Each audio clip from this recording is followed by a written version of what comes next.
আসবো? কে? ও মা, আসো। বলছি তোর বাবার ওষুধটাই শেষ হয়ে গেছে, ওষুধটাই আনতে যাচ্ছি। হ্যাঁ তো যাও। 50টা টাকা দিবি?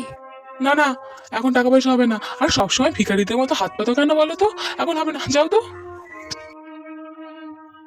কি হলো? বললাম তো হবে না, যাও। উফ, দেখি তো কত টাকা পেলাম কাজ করে।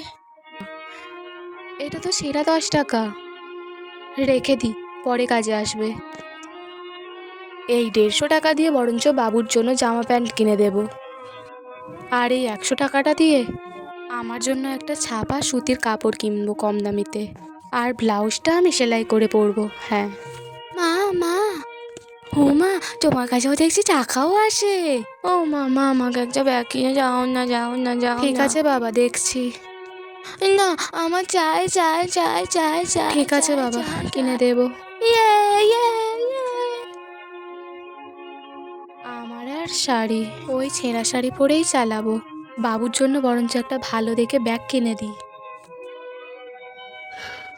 এখনো দাঁড়িয়ে আছো? এবার কি ঘাড় ধাক্কা দিয়ে বের করে দিতে হবে? যাচ্ছি বাবা, যাচ্ছি।